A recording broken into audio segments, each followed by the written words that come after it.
देखिए BSc BEd first year का paper first जो फिजिक्स है उसमें अपन ने देख लिया लास्ट गैलीलियन ट्रांसफॉर्मेशन हो गया, उसके बाद आपने संवेग संरक्षण और ऊर्जा संरक्षण की भी बात कर ली। अब उसके बाद जो आपका अगला चैप्टर है, एक तरीके से चैप्टर खत्म हो गया है, ठीक है, जो आपका बुक का पहला चैप्टर है, उससे आगे आती है आपकी रिलेटिविटी। रिलेटिविटी के अंदर आपका सबसे पहला जो टॉपिक है वह प्रकाश का संचरण। उससे पहले एक चीज़ और बच जाती है, न्यूटन की गति के नियम। तो न्यूटन की आपको पता है न्यूटन की 3 गति के नियम है, ठीक है, जो तीनों अलग अलग चीज़ों को बताते हैं। जो न्यूटन का पहला गति का नियम है इनर्शिया का, जड़त्व का, वह क्या बताता है, वह बल की अभिधारणा देता है, बल की डेफिनेशन देता है, बल को परिभाषित करता है। जैसे बल की अगर आप सामान्य परिभाषा बताने चाहो तो बल क्या होता है, एक ऐसी भौतिक राशि होती है जो किसी वस्तु की अवस्था में या तो परिवर्तन कर दे या परिवर्तन करने की कोशिश करे। जरूरी नहीं है बल लगाने से किसी वस्तु की अवस्था में परिवर्तन हो। तो न्यूटन का पहला जो गति का नियम है, जड़त्व का नियम है, वह किसको बताता है, बल की अभिधारणा देता है, बल की परिभाषा को प्रदर्शित करता है। दूसरा जो आपके पास नियम है संवेग संरक्षण का, संवेग परिवर्तन का नियम, जो क्या बताता है, बल का एक फॉर्मूला देता है F=ma। तीसरा है जो क्रिया प्रतिक्रिया का नियम, वह यह बताता है कि आपको किसी कंडीशन में बल को किस तरह अप्लाई करना है, ठीक है। तो ये आपके पास 3 गति के नियम है। इन तीनों गति के नियम को आपको गैलीलियन रूपांतरण में जब आपने देखा तो किस प्रकार ये दिख रहे थे, उसकी बात करनी है। कि आपका गैलीलियन ट्रांसफॉर्मेशन है, उसमें आपके पास 2 निर्देश तंत्र होते हैं। एक तो आपका होता है S, ठीक है, एक होता है S'।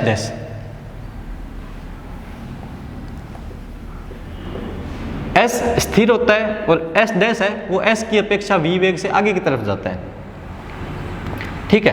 अब मैं क्या करता हूँ, एक P बिंदु की कल्पना करता हूँ। इस P बिंदु की कल्पना की है मैंने, ठीक है, जहाँ पे कोई कण रखा हुआ है, इस कण का द्रव्यमान m है, ठीक है। इस P बिंदु को जब मैं O पे बैठ के देखता हूँ तो इस P बिंदु का त्वरण मेरे को प्राप्त होता है A, किस निर्देश तंत्र में, S निर्देश तंत्र में। उसी बिंदु P को जब मैं O' पे बैठ के देखता हूँ तो मेरे को इस कण P का जो त्वरण है वो A' प्राप्त होता है। दोनों निर्देश तंत्रों में त्वरण A और A' प्राप्त हुए हैं मेरे को, ठीक है। फिर इसके बाद जब मैंने इसमें गैलीलियन ट्रांसफॉर्मेशन की इक्वेशन लगाई, जो आपके पास क्या थी, कुछ इस प्रकार थी कि x' =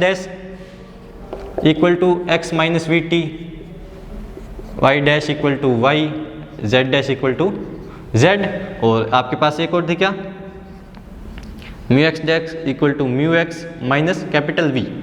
ये आपके पास गैलीलियन ट्रांसफॉर्मेशन की इक्वेशन थी।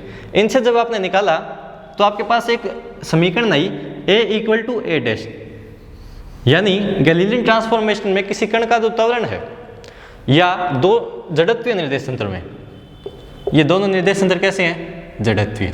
आपके पास अलग अलग टाइप से क्वेश्चन बनेंगे। आपसे ये भी पूछा जा सकता है कि एक स्थिर निर्देश तंत्र की अपेक्षा एक समान वेग से गति करने वाला दूसरा निर्देश तंत्र भी जड़त्वीय होता है, इसको स्पष्ट करके दिखाइए। तो आपको ये समीकरण निकाल के दिखानी होगी कि दोनों निर्देश तंत्रों में त्वरण समान आ रहा है, जबकि ये तो जड़त्वीय है और इसका पता नहीं, लेकिन अगर दोनों में त्वरण समान आ रहा है तो ये जड़त्वीय है तो ये भी जड़त्वीय होगा। तो ये आपको यहाँ से पुट करना होगा। तो गैलीलियन ट्रांसफॉर्मेशन में अपन ने देखा कि 2 जड़त्वीय निर्देश तंत्रों में किसी कण का त्वरण वह समान प्राप्त होता है, जिसके कारण अगर अपन इस कण पर लगने वाला बल निकालना चाहें, इस कण पे लगने वाला बल निकालना चाहिए, तो बल का फॉर्मूला क्या होगा, द्रव्यमान गुणा त्वरण। अब इस कण P पे लगने वाला बल निकालना चाहता हूं मैं एक बार तो S निर्देश तंत्र में, तो S निर्देश तंत्र में बल मानता हूं मैं F। फॉर्मूला क्या होगा, द्रव्यमान गुणा त्वरण। कण का द्रव्यमान कितना है, m, और S निर्देश तंत्र में P का त्वरण कितना है, a, तो कितना आ गया, m में। S' में निकालूंगा तो क्या आएगा, F', और इसका मान कितना आएगा, ma'। ये 2 आपके पास बल आते हैं। अब एक बात बताओ, अगर A और A' दोनों समान है तो F और F' भी दोनों क्या होंगे, समान होंगे। यानी जो न्यूटन का गति का नियम आपको इस निर्देश तंत्र में प्राप्त होता है, वही न्यूटन के गति का नियम आपको इस निर्देश तंत्र में प्राप्त होता है। यानी गैलीलियन ट्रांसफॉर्मेशन में न्यूटन की गति के नियम अपरिवर्तित रहते हैं। यानी जो बल आपने इसमें निकाला है वही दूसरे निर्देश तंत्र में मिलेगा। यानी न्यूटन की गति के नियम गैलीलियन रूपांतरण के अंतर्गत अपरिवर्तित रहते हैं। ये भी क्वेश्चन बनता है और आपको यहाँ तक करना होगा। अलग अलग क्वेश्चन बनेंगे, थ्योरी वाइज इसके क्वेश्चन बनते हैं, ठीक है। डेरिवेशन वाइज इसके क्वेश्चन नहीं बनते, डेरिवेशन से कोई क्वेश्चन उठा के नहीं दिया जाता। आपको थ्योरी से एक लाइन दी जाएगी, उससे आपको स्पष्ट पता चल जाना चाहिए कि क्या क्वेश्चन पूछा गया। तो न्यूटन की गति के नियम है, तीनों नियम, ठीक है। तीसरा तो यूनिवर्सल है, सारी जगह लगता है, ठीक है, सार्वत्रिक है। पहले और दूसरे नियम क्या होते हैं, गैलीलियन ट्रांसफॉर्मेशन के अकॉर्डिंग समान रहते हैं, परिवर्तित नहीं होते, एक समान रहते हैं। अब अगर मैं बात करूं कि आप कि आप चीज़ों की बात करें, चीज़ों की मूवमेंट की बात कर रहे हैं, ठीक है। अगर इससे हटके एक चीज़ अपन लें जो आवेश है, नॉर्मल चीज़ों के अकॉर्डिंग अगर बात करें, उससे थोड़ा हटके चलें, तो अगर अपन आवेशों की बात करें तो आवेशों की भी कुछ गति होती है, आवेशों का भी कुछ स्थिर होता है। लेकिन अगर अपन आवेश की गति को समझाना चाहें तो न्यूटन के गति के नियम सत्यापित नहीं होते वहाँ पे। न्यूटन की गति के नियम से आप उसको डिनोट नहीं कर सकते, उसको परिभाषित नहीं कर सकते। आवेश की गति को समझाने के लिए या आवेश को प्रदर्शित करने के लिए आपके पास कुछ अलग नियम होते हैं। जैसे अगर आपके पास कोई आवेश है, ठीक है, एक मिनट, ठीक है,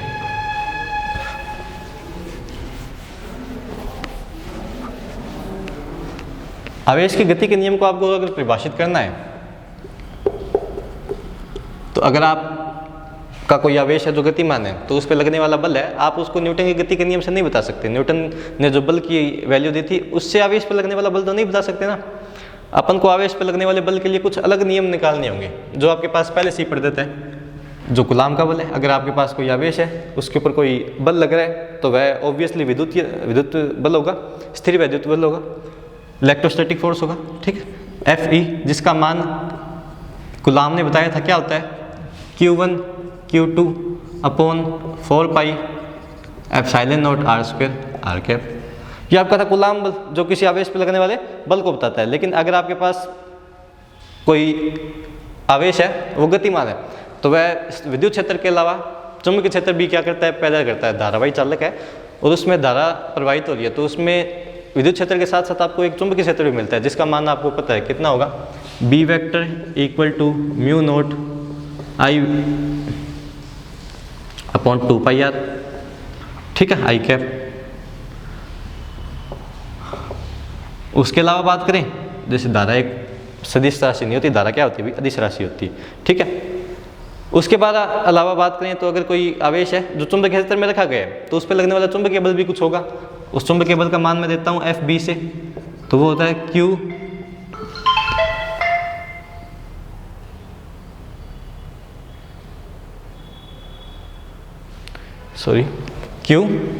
V क्रॉस B वेक्टर। अगर आपने किसी विद्युत क्षेत्र में पहले किसी आवेश को रखा गया है तो उस पर लगने वाला कुछ विद्युत वाहक बल भी होगा। मैं कुछ आवेश पर लगने वाले भौतिक नियमों की बात कर रहा हूँ, भौतिक बलों की बात कर रहा हूँ या भौतिक चीज़ों की बात कर रहा हूँ, ठीक है। जैसे विद्युत क्षेत्र, चुंबकीय क्षेत्र, विद्युत बल, चुंबकीय बल, उनकी बात कर रहा हूँ। तो इंड्यूस जो EMF होता है उसका भी कुछ मान होगा। उसका मान कितना होगा भाई, minus D phi by D T.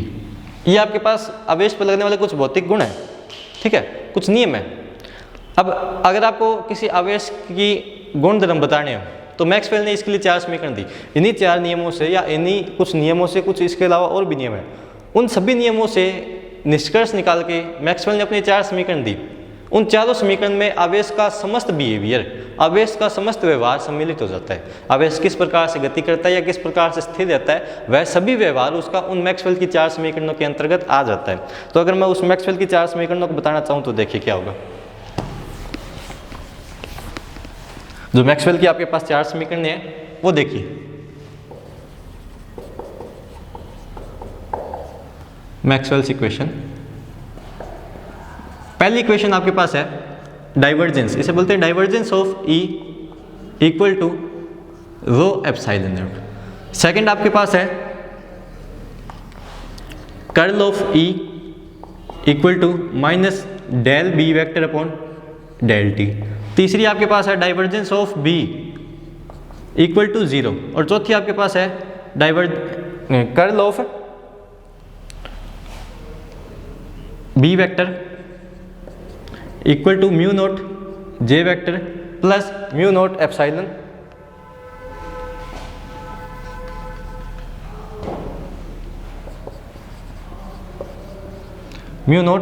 Note del E vector by del T vector. यानी आवेश का जो समस्त व्यवहार है वो इन 4 इक्वेशन के अकॉर्डिंग क्या हो जाता है, परिभाषित हो जाता है। आवेश का जितना भी गुणधर्म है वो इनके 4 इक्वेशन में सम्मिलित हो जाते हैं। अगर अपन इन 4 इक्वेशन को थोड़ा और कैलकुलेट करें, ठीक है, इन 4 इक्वेशन को थोड़ा और कैलकुलेट करें तो आपके पास 2 इक्वेशन और आती है जिन्हें बोलते हैं अपन तरंग समीकरण। जो देखिए वो तरंग समीकरण क्या होती है।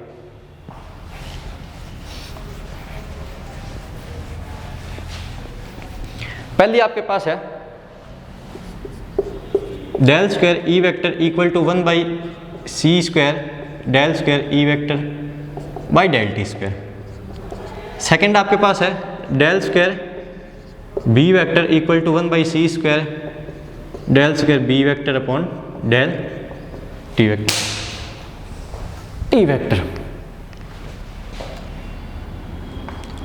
ये आपके पास कहलाती है तरंग समीकरण, मैक्सवेल की तरंग समीकरण। ठीक है, तरंग समीकरण से मेरा मतलब है कि जो मैक्सवेल है उसने पहले ही माना हुआ था कि जो आपका प्रकाश है वह एक प्रकार की क्या है, तरंग है, एक प्रकार की वेव है। ठीक है, अब देखिए उस वेव का जब अपन इक्वेशन निकालते हैं, इन चार समीकरणों को अपन जब इन दो में परिभाषित करते हैं, इन दो समीकरणों में अंतर्गत लाते हैं, तो आपके पास एक कांस्टेंट आपको दिख रहा है सी, जो आता है प्रकाश का वेग। सी क्या है आपके पास यहाँ पे, प्रकाश का वेग, एक सदिश भौतिक राशि है। ठीक है, उसका जब आप फॉर्मूला निकालते हो, जो मैक्सवेल ने फॉर्मूला दिया था वो दिया था C equal to under root mu naught epsilon naught equal, उसकी लगभग वैल्यू आती है 3.0 इंटू 10 की पावर 8 मीटर पर सेकेंड। किसके अंदर, निर्वात में। यहाँ पे म्यू नोट और एप्सिलॉन नोट है, वह क्या है, निर्वात की परमेबिलिटी और परमिटिविटी है। ये किसके अंदर परिभाषित है, निर्वात में परिभाषित है। एक बात आपको यहाँ तक समझनी होगी। उसके बाद देखिए कि अगर आप देखो कि ये सी जो है वो प्रकाश का वेग है। ठीक है, ये निर्वात के लिए परिभाषित है, निर्वात में इसका ये जो मान है वह समान रहेगा, इसकी वैल्यू फिक्स है इस निर्देश तंत्र में। लेकिन आप जब इसी को गैलीलियन रूपांतरण में देखो, आवेशों के जो आपके पास इक्वेशन है, जो आवेश है उनके गति को आप किस में देखो, गैलीलियन रूपांतरण में देखो, तो आपके पास उस कण की या उस आवेश का जो वेग है वो कुछ अलग प्राप्त होगा। जैसे अगर मैं बात करूं,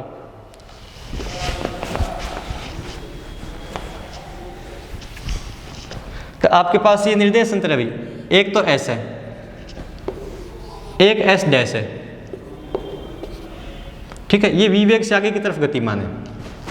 इसमें किसी कण या किसी पॉइंट पी की संरचना की, पी की कल्पना की जाती है। कोई आपके पास कण है ये पी, इसकी कल्पना की जाती है। आप यहाँ पे ओ पे देखते हो और एक यहाँ पे ओ डैश पे बैठ के देखता है।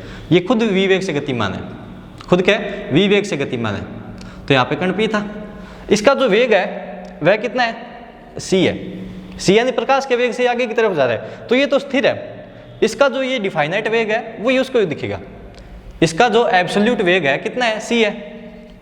पी का एब्सोल्यूट या निरपेक्ष वेग कितना है, सी है। तो ये तो स्थिर बैठा है यहाँ पे, तो अगर ये सी से जा रहा है तो इसको भी कितने से दिखेगा, सी से दिखेगा। एस निर्देश तंत्र में पी बिंदु का जो वेग है वह कितना दिख रहा है, सी दिख रहा है। ठीक है, लेकिन अगर वही प्रेक्षक है वह ओ डैश पे बैठ जाता है तो वह अब स्वयं गतिमान है। क्या है, वह स्वयं गतिमान है। तो इस ओ डैश पे बैठे हुए को उसका वेग कितना दिखाई देगा, ओ डैश पे अगर कोई प्रेक्षक बैठ जाता है तो उसको कितना दिखाई देगा। तो उसके लिए आपके पास गैलीलियन रूपांतरण समीकरण है, क्या कहलाती है, mu dash equal to mu minus V. ठीक है, तो भाई इसको तो सी दिख रहा था पूरा, जो इसका असली वेग था वो इसको दिख रहा था, लेकिन यहाँ पे बैठने वाला वो तो गतिमान है तो उसको कुछ अलग वेग दिखेगा। उसको मैं मान लेता हूँ सी डैश दिखेगा, और उस सी डैश का मान कितना होगा, म्यू डैश वी डैश होता है क्या, ओ डैश को दिखने वाला वेग, वी होता है ओ को दिखने वाला वेग, और कैपिटल वी होता है इस निर्देश तंत्र का वेग। ठीक है, तो ओ डैश पे बैठे हुए को कितना वेग दिखेगा, सी डैश। ठीक है, ओ पे बैठे को कितना दिख रहा था, सी दिख रहा था, माइनस कैपिटल वी। यानी ओ डैश पे जो बैठा है आदमी उसको प्रकाश के वेग से ये गतिमान नहीं दिखेगा। जो ओ पे बैठा था उसको तो ये कण प्रकाश के वेग से गतिमान दिखेगा, लेकिन ओ डैश पे बैठने वाले को ये जो कण है ये प्रकाश के वेग से गतिमान नहीं दिखेगा।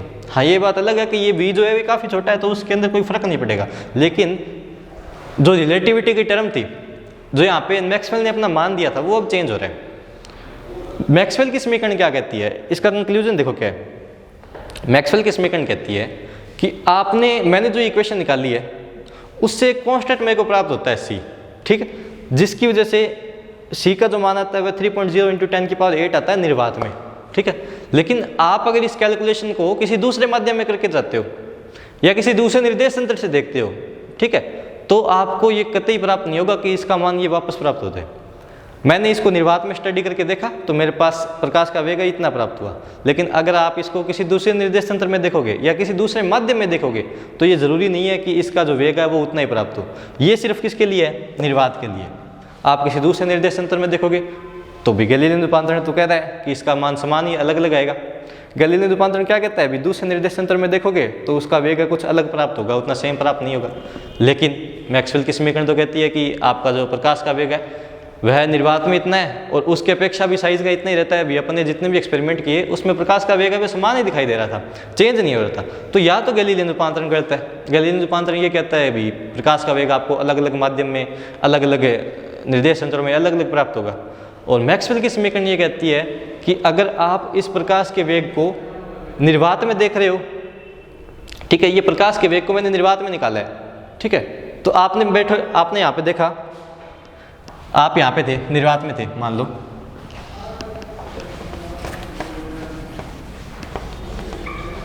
आप यहाँ पे निर्वात में बैठे हो सारी जगह, ये निर्वात है और इसमें ये पार्टिकल घूम रहा है, ठीक है, कितने वेग से कोई पता नहीं। आपने भी इसके बाहर निर्देश तंत्र लगाया, कितना? सी लगाया, एस निर्देश तंत्र लगाया। एस निर्देश तंत्र में आपने ओ पे बैठ के इस कण को देखा तो आपको इसका वेग मिला सी। कितना मिला? सी। क्यों? क्योंकि आप स्थिर थे और ये जा रहा था, तो इसका वेग आपको कितना दिखा? सी दिखा। चलो एक बात तो हो गई। फिर आपने क्या किया? दूसरा निर्देश तंत्र लिया, कौन सा? S dash. अब एस डैश स्थिर नहीं है, एस डैश भी आगे की तरफ जा रहा है। एस डैश में जब आपने ओ पे बैठ के देखा तो आपको इसका वेग सी डैश मिला जो सी से कुछ कम होता है। सी डैश मिला जो सी से क्या होगा? कम होगा, थोड़ा बहुत क्या होगा? कम होगा। आगे बात समझो। लेकिन मैक्सवेल क्या कहता है? भी आप निर्वात में बैठ के देख रहे हो तो हर बार वेग यही आएगा। किसी निर्देश तंत्र से देखो, मेरे को निर्वात से मतलब है, निर्वात में अगर आप किसी चीज़ की स्टडी कर रहे हो, किसी आवेश की स्टडी कर रहे हो, तो जो मैंने मान निकाला है प्रकाश के वेग का, वो सभी जगह समान रहेगा। निर्वात में आप 2 निर्देश तंत्र लो चाहे 4 निर्देश तंत्र लो, सभी में प्रकाश का वेग क्या आएगा? समान आएगा। और एक्चुअल में आ भी रहा था, बाकी जो एक्सपेरिमेंट थे उनमें कर रहे थे तो आ भी रहा था। तो भाई या तो गैलीलियन रूपांतरण गलत है या मैक्सवेल की समीकरण गलत है। और अगर मैक्सवेल की समीकरण गलत है, ठीक है, तो जो रिलेटिविटी की टर्म है वो भी गलत होगी एक तरीके से। और अगर गैलीलियन रूपांतरण गलत है तो रिलेटिविटी का सारा मसला ही खत्म हो जाता है, ठीक है, रिलेटिविटी का कोई उत्पन्न ही नहीं होता, कोई उद्भव ही नहीं है वहाँ पे। लेकिन अगर बात करें कि गैलीलियन रूपांतरण गलत है तो एक तरीके से न्यूटन के गति के नियम भी गलत है। गैलीलियन के रूपांतरण में न्यूटन की गति के नियम अपरिवर्तित रहते हैं, तो एक तरीके से खतरा न्यूटन की गति के नियमों पर भी मंडरा रहा है। न्यूटन की गति के नियम भी गलत हो जाते हैं। आगे बात समझ में। तो इसको प्रकट करने के लिए क्या होता है? अभी कुछ अलग अलग एक्सपेरिमेंट है।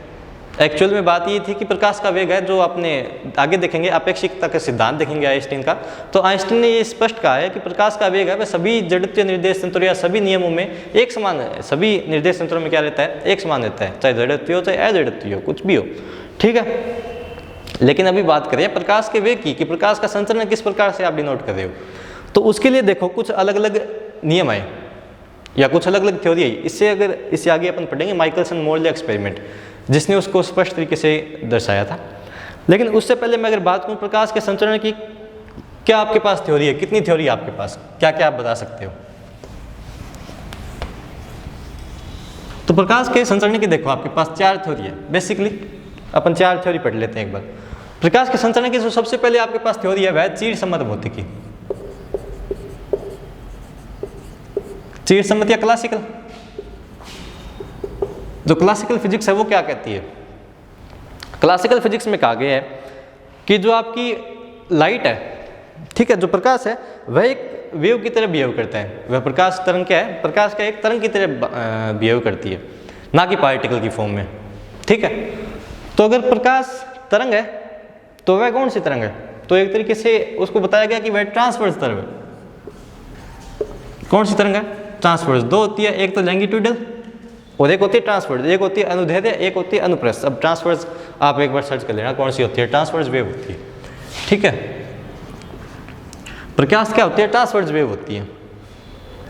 क्योंकि सॉलिड है, जो साउंड थी वह भी एक ट्रांसवर्स, वो लॉन्गिट्यूडल वेव थी। साउंड कैसी थी? लॉन्गिट्यूडल वेव थी। और जो आपकी लाइट है वो एक ट्रांसवर्स वेव है।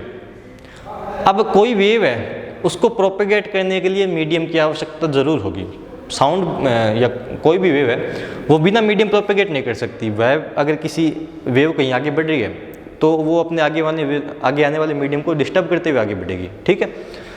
तो भी माना गया कि जो आपके पास लाइट वेव है वह एक ट्रांसवर्स वेव है और साथ साथ में मैकेनिकल वेव भी है। मैकेनिकल वेव का मतलब है वह एक यांत्रिक तरंग है। यांत्रिक तरंग होने का मतलब हो गया कि उसको चलने के लिए किसी माध्यम की आवश्यकता होगी। यांत्रिक तरंग यानी उसको किसकी आवश्यकता है? माध्यम की। किस लिए? आगे बढ़ने के लिए। लेकिन अगर मैं बात करूं कि सूर्य से आने वाला जो प्रकाश है वह जब पृथ्वी तक पहुंचता है तो उसके बीच में कोई माध्यम नहीं है, वह एक निर्वात है। तो निर्वात में तो कोई माध्यम नहीं है, ठीक है। तो उसके लिए क्या किया गया भाई? एक अलग माध्यम की कल्पना की गई, ठीक है, जिसे नाम दिया गया ल्यूमिनिफेरस ईथर, या इससे अपन सीधे ही बोलेंगे ईथर। ईथर, ठीक है। उसमें क्या कहा गया कि अगर आपके पास ये पृथ्वी है जो सन के अराउंड क्या कर रही है? चक्कर काट रही है, ठीक है। तो ये जो जितना भी भाग है, ये जितना भी क्षेत्रफल है, इसमें एक माध्यम बैठा हुआ है, ठीक है, जिसको नाम दिया गया आपने ईथर। और इस ईथर के सापेक्ष या ईथर में डिस्टर्बेंस करते हुए पृथ्वी जो है वो आगे की तरफ बढ़ती है, ठीक है। और अगर आपके पास मान लो कोई भी आपके पास तरंग है वो किसी माध्यम में संचरित होती है तो उस संचरण का जो वेग होगा या कि उस तरंग का जो वेग होगा वह बताया गया क्लासिकल मैकेनिक्स में कितना? v =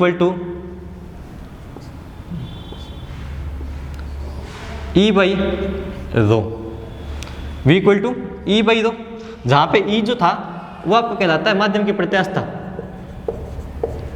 E आपकी क्या कहलाती है? माध्यम की प्रत्यास्थता। और जो आपका ρ कहलाता है वह कहलाता है माध्यम का घनत्व। माध्यम का क्या कहलाता है? घनत्व कहलाता है, ठीक है। अब बात करें ईथर की। जब आपने परिकल्पना की तो ईथर किस प्रकार का एक माध्यम था? तो ईथर जो है वह काफी ज्यादा इलास्टिक, यानी जो उसकी इलास्टिसिटी थी, जो उसकी प्रत्यास्थता थी, वो काफी ज्यादा क्या थी? उच्च थी। और जो उसका घनत्व था वह काफी ज्यादा क्या था? कम था। यानी जो उसका E है वो काफी ज्यादा था और उसका ρ था वो काफी ज्यादा कम था। तो इस तरह जब उसको अनुपात में बिठाया गया तो इस V का जो मैक्सिमम मान आपके पास निकल के आया वो कुछ 3.0 × 10⁸ मीटर पर सेकंड के आसपास निकल के आया, जो किसका वेग है अभी आपके पास? c, प्रकाश का वेग है। यानी ईथर के अंदर कोई भी अगर कण आपके पास या कोई भी तरंग आपके पास संचरित होगी, आपने निर्वात को अब निर्वात नहीं माना। निर्वात में कोई भी चीज़ अगर जा रही है या कोई भी प्रकाश तरंग जा रही है, आप किसकी बात कर रहे हो? प्रकाश की। प्रकाश एक तरंग है और अगर वो निर्वात में जा रही है तो कितना उसके पास वेग आता है? निर्वात में आपने वेग देखा भी 3.0 × 10⁸ मीटर पर सेकंड आ गया। लेकिन आप बोल रहे हो कि प्रकाश है वह एक यांत्रिक तरंग है, अब उसको निर्वात में तो वो चल ही नहीं सकती, उसको मीडियम चाहिए। तो आपने निर्वात शब्द हटा के एक दूसरा शब्द ले आए। आप क्या कहाँ भी वो निर्वात में नहीं चल सकती, लेकिन एक दूसरा माध्यम है ईथर, उसमें तो चल सकती है। और वो ईथर कैसा है? ईथर कैसा माध्यम है कि उसकी प्रत्यास्थता तो काफ़ी उच्च है, यानी वो काफ़ी ज़्यादा इलास्टिक है, काफ़ी ज़्यादा फैल सकता है, ठीक है। और उसका घनत्व है वो काफ़ी ज़्यादा कम है, ठीक है। और उसके जब अनुपात में बिठाया गया, जब उसके E की मैक्सिमम वैल्यू मान के और ρ की मिनिमम वैल्यू मान के जो V का उच्चतम मान आपके पास आया वह इतना आया, जो क्या है? प्रकाश के वेग के इक्वल है। ये तो थी आपकी चिरसम्मत भौतिकी की, जिसमें आपने एक ईथर की परिकल्पना की थी, ल्यूमिनिफेरस ईथर। दूसरी आपके पास आती है electromagnetic wave theory of ether. Electromagnetic wave theory of ether क्या कहती है? वो मैक्सवेल की समीकरणों के ऊपर ही आधारित है। उसमें भी प्रकाश का एक वेग आता है आपके पास निकल के, प्रकाश का वेग आपके पास इसमें भी आया था मैक्सवेल की समीकरणों में। किस फॉर्मूले से आया था भी? 1/√μ0ε0, जिसका मान आपके पास वापस 3.0 × 10⁸ मीटर पर सेकंड निकल के आया था कि नहीं आया था? ये आपके पास इलेक्ट्रोमैग्नेटिक थ्योरी थी, विद्युत चुंबकीय थ्योरी। पहली तो थी चिरसम्मत भौतिकी की, दूसरी थी विद्युत चुंबकीय सिद्धांत की, तीसरी आपके पास होती है ईथर परिकल्पना या ल्यूमिनिफेरस ईथर परिकल्पना। उसमें देखो क्या कहलाते हैं। ईथर परिकल्पना क्या कहती है? वैसे तो अपने डिस्कस कर लिया, लेकिन एक बार इसकी परिभाषा देख लेते हैं। ईथर परिकल्पना कहती है कि आपके समस्त ब्रह्मांड में, समस्त यूनिवर्स में एक ऐसा माध्यम फैला हुआ है जिसका नाम ईथर है, जो हर जगह प्रोवाइड है आपके पास, ठीक है। और वो इस तरह से बैठा हुआ है कि वह किसी भी भौतिक चीज़ को ऑब्स्टेकल नहीं करता या किसी भी भौतिक चीज़ का क्या नहीं करता, छेड़छाड़ नहीं करता। किसी भी फिजिकल ऑब्जेक्ट को, किसी भी भौतिक चीज़ को ऑब्स्टेकल नहीं करता। ऑब्स्टेकल का मतलब होता है एक तरीके से उसके साथ कोई छेड़छाड़ नहीं करता, वो इस प्रकार से बैठा हुआ है कि उससे किसी से मतलब नहीं है, ठीक है। वह एक माध्यम है लेकिन किसी भी भौतिक चीज़ को क्या नहीं करता, ऑब्स्टेकल नहीं करता, किसी को नहीं छेड़ता, ठीक है। और इसकी गुणधर्म क्या है इसकी ईथर के, कि ये काफ़ी ज़्यादा इलास्टिक है और काफ़ी ज़्यादा इसकी डेंसिटी क्या है, कम है। इसके बाद आती है अभी आपके पास एक और थ्योरी होती है, लास्ट थ्योरी, जो क्या कहती है कि जो आपका प्रकाश का वेग है, ठीक है, उसके अंदर गैलीलियन ट्रांसफॉर्मेशन वैलिड नहीं है। प्रकाश के संचरण में गैलीलियन ट्रांसफॉर्मेशन वैलिड नहीं है। गैलीलियन ट्रांसफॉर्मेशन का जो मान है वो आपके पास अलग प्राप्त होता है। प्रकाश के वेग के लिए गैलीलियन ट्रांसफॉर्मेशन के अलग अलग परिमाण प्राप्त होते हैं, जो कि काफ़ी ज़्यादा क्या होती है, अलग बात होगी, ठीक है। अब इसमें देखिए कि इसको संभावित करने के लिए, इसको आगे बताने के लिए क्या हुआ, तो ईथर को ही परिकल्पना करते हुए, ईथर की परिकल्पना करते हुए आपके पास एक प्रयोग किया गया, ठीक है, जिसे बोलते हैं माइकलसन मोर्ले एक्सपेरिमेंट। उस माइकलसन मोर्ले एक्सपेरिमेंट में क्या आपको करना है वो देखेंगे अपन अगली क्लास में, ठीक है। एक बार के लिए ये आप पढ़ना है इसको, ठीक है।